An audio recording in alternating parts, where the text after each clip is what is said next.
Imagine setting sail on the open ocean, only to have your ship found days later, perfectly intact, but with every single soul on board vanished without a trace.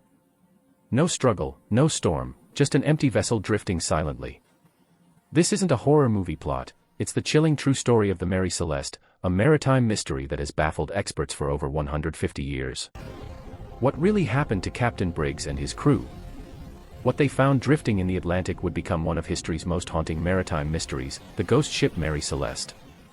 On December 4, 1872, the Dei Gratia, a British brigantine, spotted another vessel wavering strangely in the waves near the Azores. The ship looked seaworthy, but something was off, her course was erratic, her sails tattered but not destroyed. As the Dei Gratia's crew drew closer, the name Mary Celeste came into view. When they boarded, the silence was suffocating. The deck was soaked but intact. The lifeboat was missing, yet the ship showed no signs of battle or storm damage. Below deck, the cargo, 1,701 barrels of alcohol, was untouched. Even stranger, the crew's personal belongings were still there.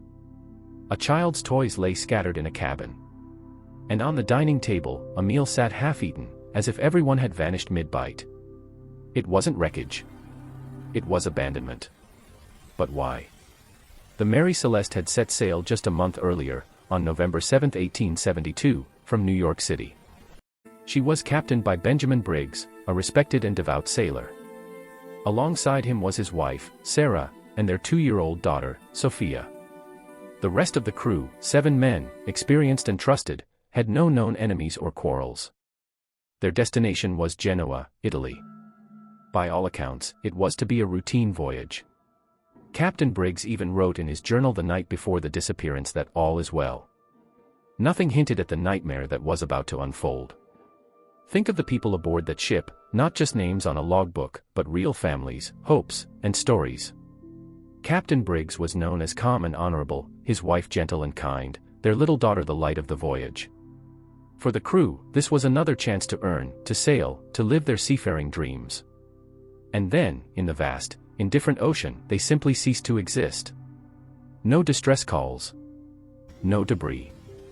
No trace of the lifeboat ever found. What could make an experienced captain abandon a perfectly good ship? There were no signs of mutiny or struggle.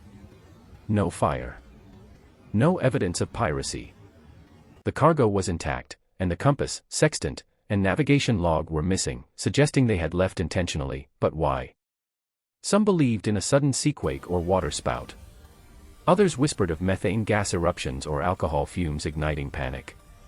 And then came the supernatural theories, curses, sea monsters, even alien abduction.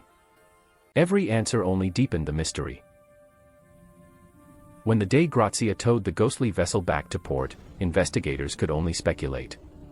The ship was in remarkable condition, seaworthy, supplies sufficient for 6 months, no signs of sabotage. The official inquiry concluded nothing definitive. It was as if the ocean itself had swallowed the crew whole and left the ship as a tomb, drifting endlessly between fact and legend. Over 150 years later, the Mary Celeste remains an unsolved enigma, a floating riddle from an age of sail and shadow. A ship that crossed the ocean without a crew, yet carried with it the haunting question that echoes across time.